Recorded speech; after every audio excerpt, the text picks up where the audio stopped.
¿qué tal? Hoy volvemos otra vez a los apuntes de psicología consciente con Marian Ponte, a su espacio, y volvemos con este formato de Humanamente que empezamos en la vez anterior, donde nos centramos a tratar con la actualidad, pero desde este enfoque de psicología consciente.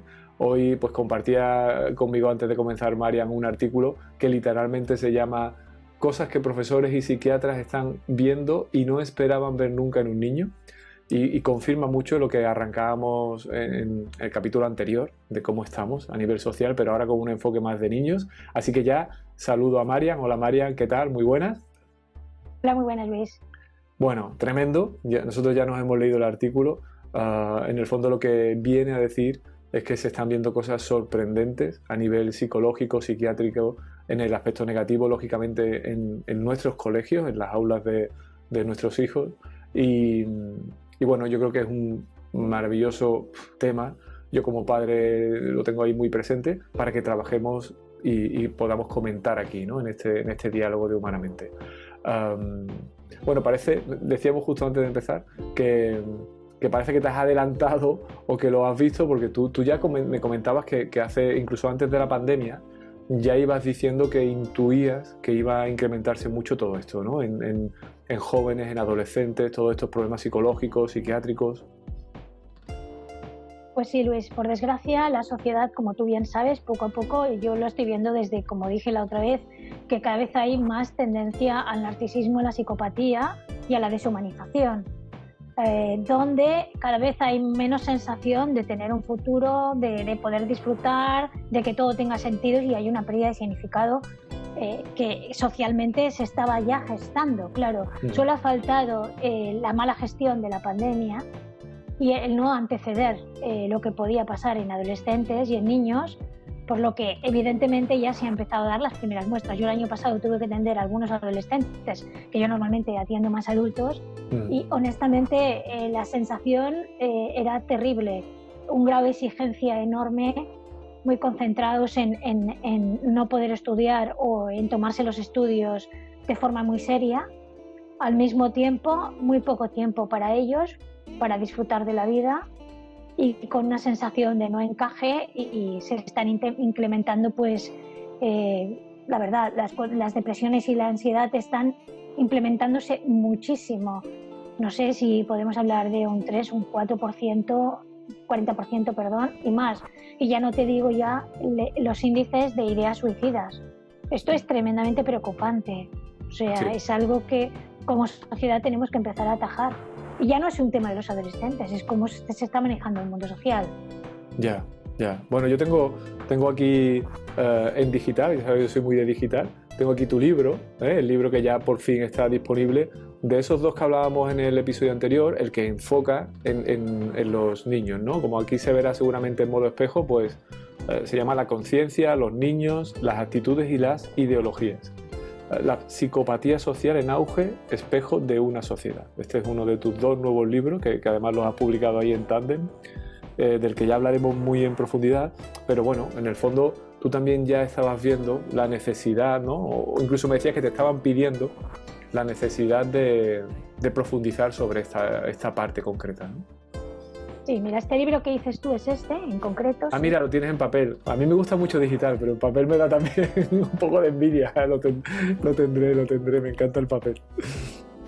Lo importante, a ver, hablo de los niños un poco pasada en el sentido de como sociedad, los padres evidentemente, pero también todos. No creo que sea un libro solo para padres, porque está hablando de la consciencia, de cómo delegamos poder y de qué manera podemos empezar a enfocar las cosas para que tengan otra dirección.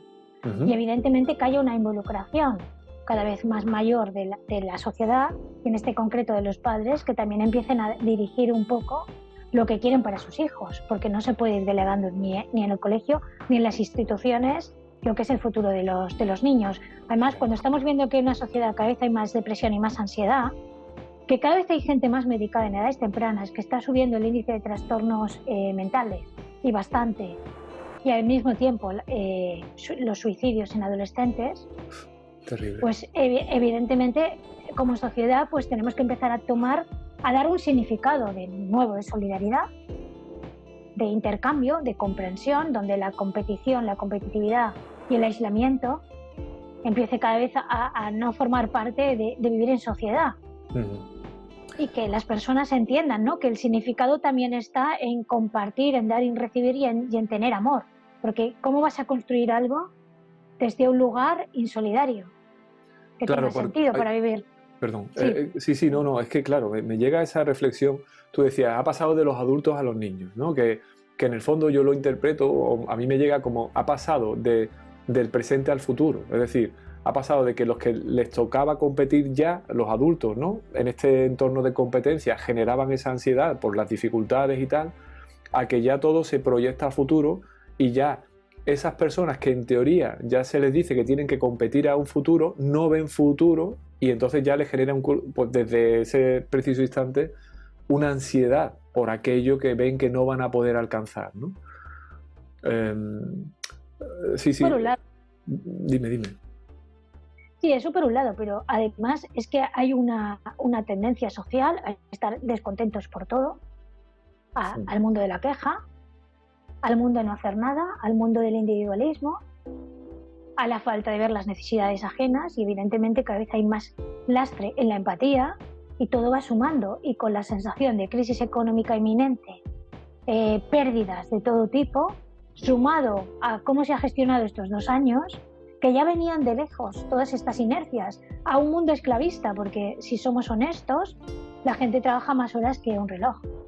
Y al mismo tiempo, para vivir con menos calidad de vida, con precios más implementados y con mucho miedo a que va a ser su vida. Y ya no te digo si hay deudas, hipotecas, todo está encarecido. Entonces, ¿qué da tiempo? Da tiempo a sobrevivir. Estamos sobreviviendo. Entonces, desde la supervivencia es muy difícil vivir en amor, vivir en paz y vivir en armonía. Claro. Entonces, es una reestructuración a todos los niveles. Entonces, si tú le dices a un joven que primero antes parecía que si tenías estudios tenías algo, pero es que ahora los estudios ni siquiera tienen un valor. Es simplemente tenerlo porque es lo mínimo de lo mínimo. Pero es que antes te asegurabas querer tener una profesión, pero es que ahora tener una profesión no es garantía de nada. Y al mismo tiempo tampoco hay una esperanza de que el mundo sea mejor, porque eso es lo que se está calando. Entonces es lógico que aumente la ansiedad y la depresión. Y eso es porque realmente no nos estamos centrando en la vida, sino en la muerte, en la desesperanza, en el miedo, en la ira y en todos esos procesos que no pueden crear nada mejor si no estamos enfocados donde da sentido el vivir. Yo me anotaba aquí autoexigencia, competencia, pérdida de significado, impacto informativo muy negativo, ¿no?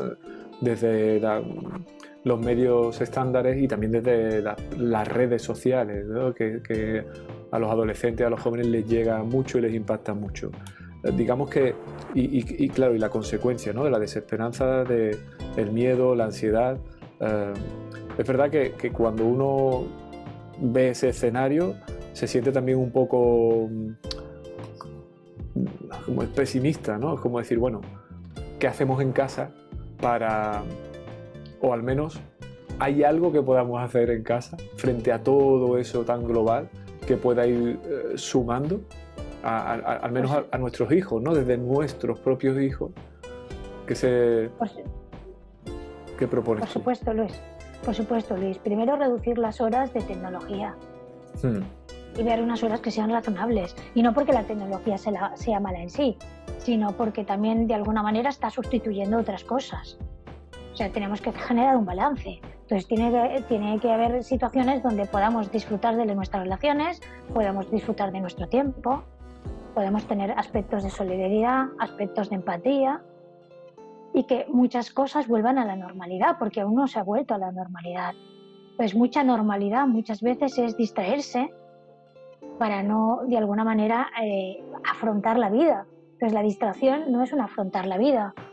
El poner fármacos es tapar síntomas. Un fármaco puede servir en un momento puntual que no tienes otra opción, pero no puede ser una forma para ir tapando y generando lastre en una sociedad, porque entonces los trastornos mentales aumentan. Entonces nos tenemos que preguntar cuáles son las causas que están generando esto, porque ahí es donde nosotros como sociedad podemos contribuir. Y evidentemente, si no estamos generando nosotros mismos una esperanza y no estamos dando opciones y alternativas, pues los jóvenes son un reflejo de lo que no se está haciendo en otros estamentos. Ahí es donde nosotros podemos contribuir, porque generar ayudas para trastornos mentales o enfocarlo ahí como para, mira, vamos a dar más fármacos, esto no es una solución. Pero sí es una solución, pues crear, por ejemplo, cosas sociales, generar ayudas que sean realmente dinamizadoras.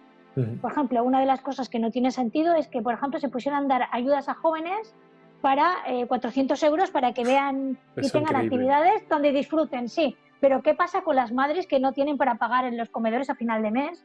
¿Y con cuántas ayudas de personas que tenían ciertas discapacidades y tenían dificultades para llegar a final de mes y no tienen ayudas y luego quieren dar 400 euros a los jóvenes? Esto es un despropósito. Total.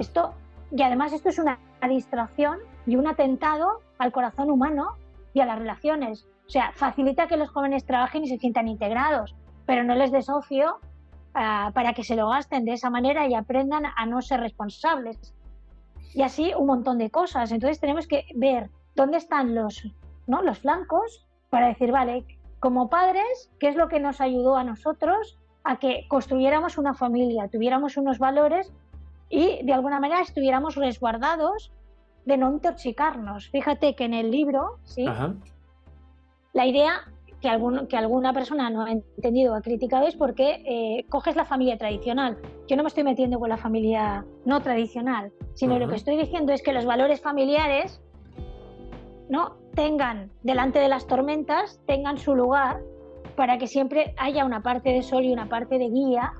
Pero esa guía, ¿quién la damos? La damos como sociedad. Primero en lo mini y micro, que es la familia entendida no como que lo aguantas todo, sino la familia entendida como un lugar, una red social. Claro, la comunidad. Crecemos como comunidad, pero la familia a lo mejor puede ser, pues yo qué sé, tu lugar familiar de trabajo donde la gente es solidaria y donde, por ejemplo, si te tienes que pedir 5 días de baja porque se te ha muerto un familiar, no tengas que ir al día siguiente a trabajar porque tienes miedo a que te despidan. Estoy hablando de estos términos, ¿no? Ya. La familia puede ser perfectamente pues tus amigos que han estado ahí 15 años ayudándote en los momentos de crisis.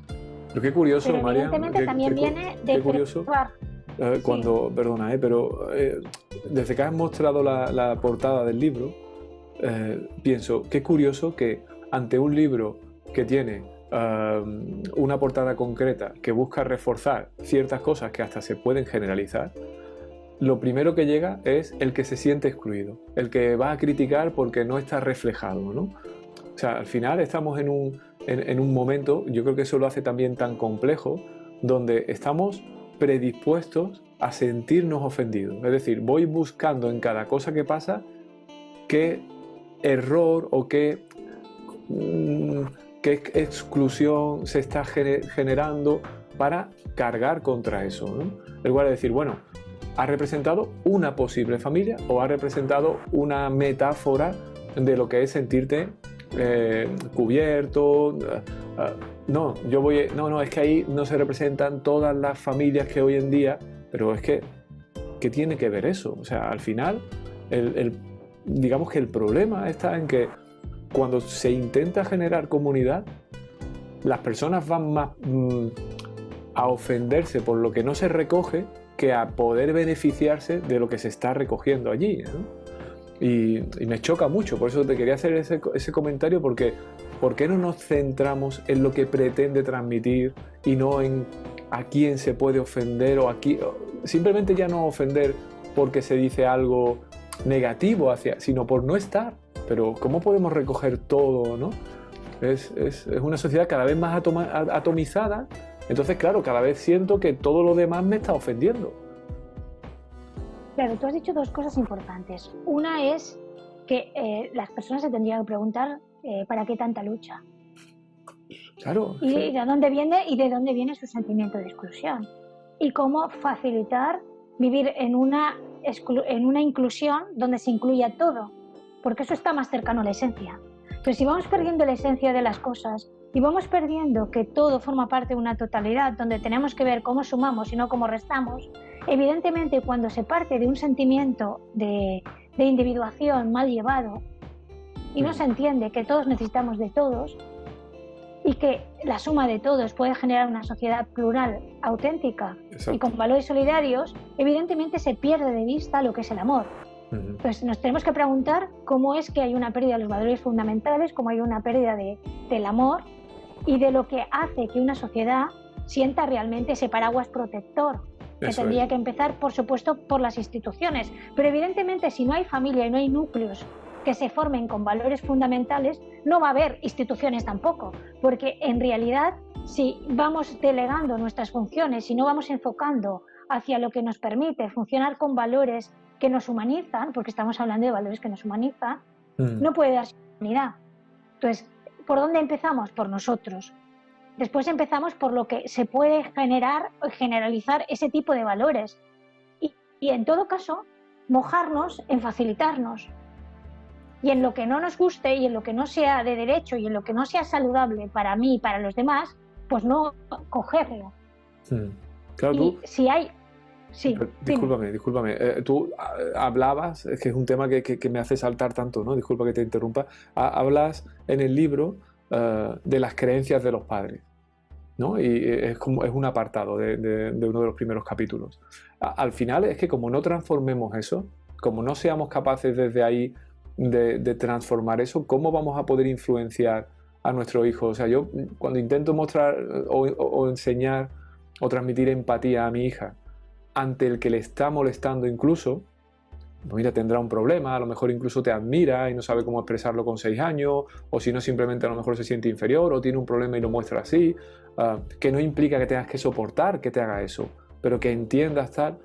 Claro, es complicado, ¿no? Porque veo que incluso menciono esto en grupos de padres y me dicen, no, pues yo no, yo siempre digo que ella no empiece, pero que como le hagan algo que golpee, pero bueno, vale, pero al menos desde dónde golpea, porque claro, sí, yo te puedo hasta golpear con amor, ¿no? Decir, oye, perdona, yo entiendo que tú tienes un problema, pero te tengo que dar un golpe porque me estás machacando, ¿no? Pero no desde la rabia, no desde aquí tengo que prevalecer yo, porque entonces estamos en esa competitividad que tú comentabas antes. Claro, porque estamos en la sociedad del yo-yo. Sí, tal cual. A partir de ahí, evidentemente, que por ejemplo, tú dices eso, pero si hay padres que están de acuerdo, se puede hablar con las escuelas. Mira, nosotros queremos que delante de un conflicto se actúe de esta manera, con estas medidas y con este enfoque. Eso evidentemente que hay una fuerza. Pero claro, tiene que haber una unión, tiene que haber una conciencia. Entonces, cuando las personas están sobreviviendo, no tienen tiempo a concienciarse.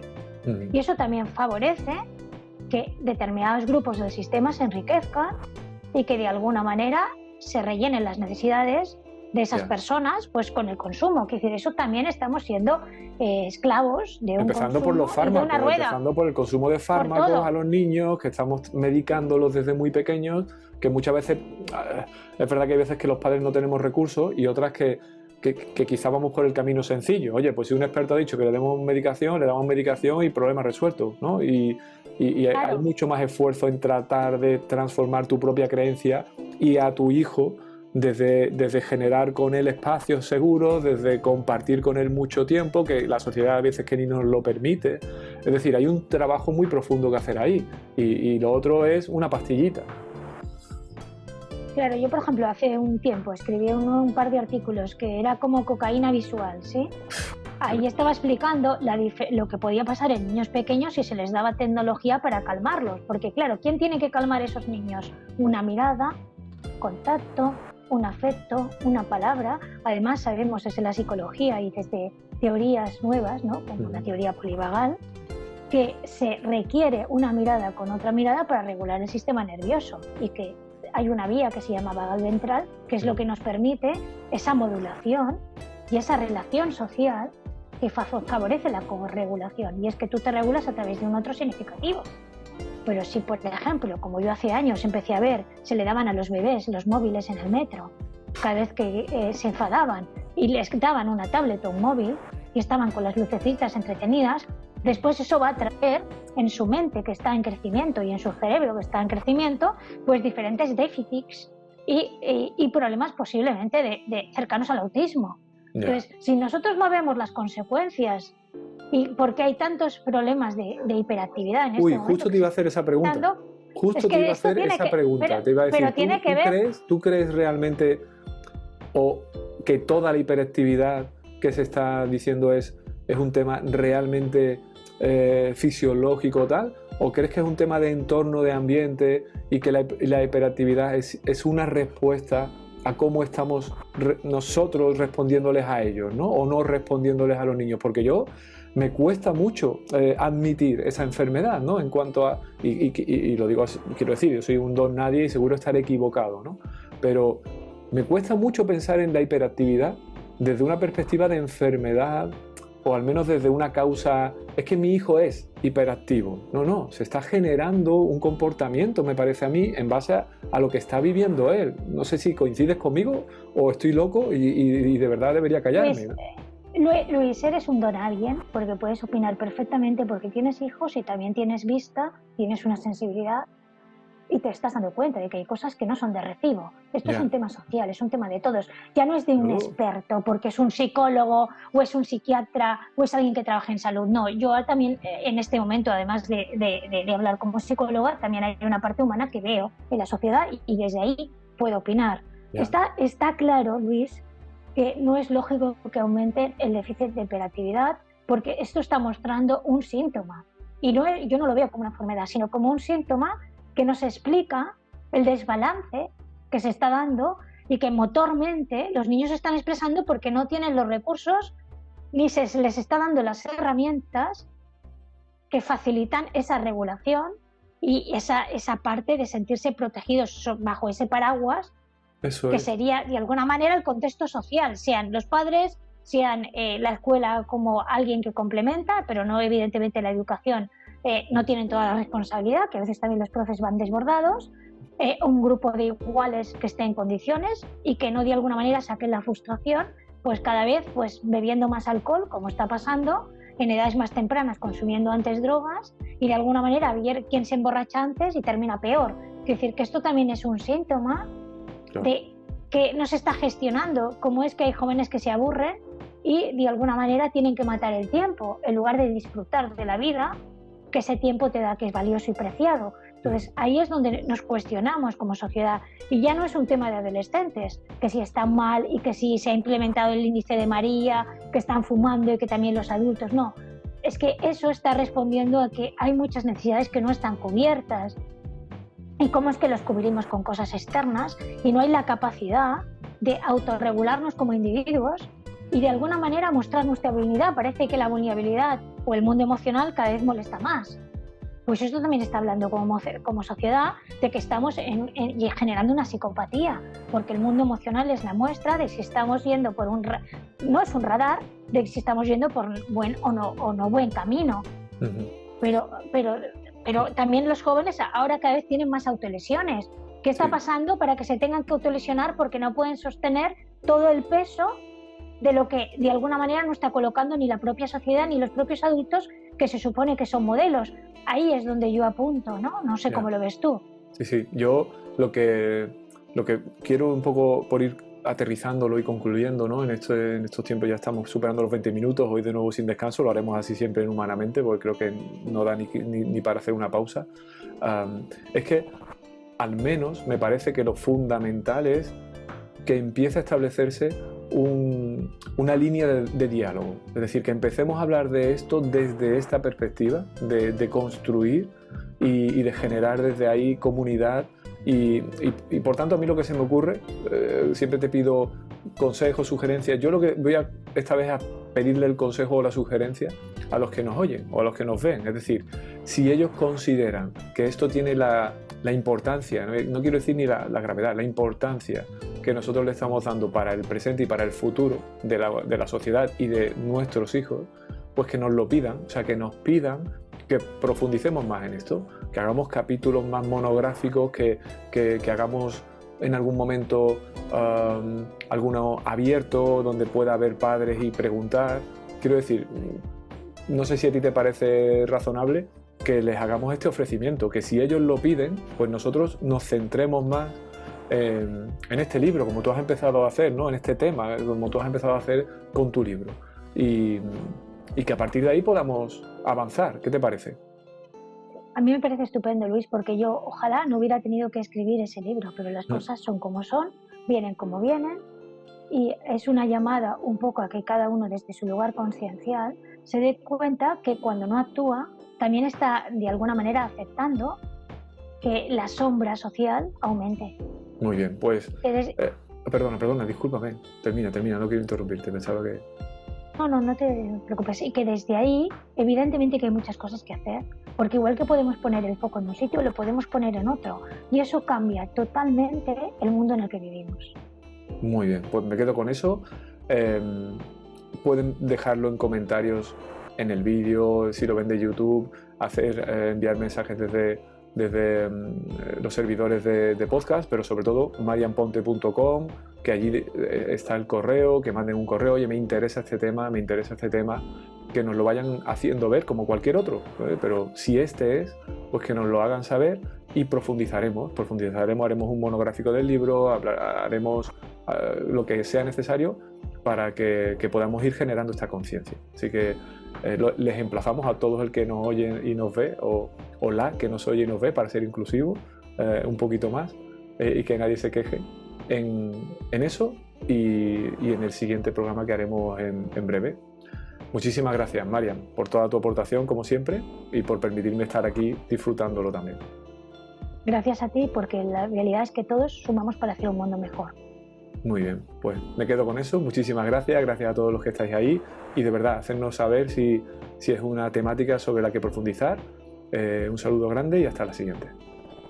Hasta pronto. Adiós, Luis. Adiós.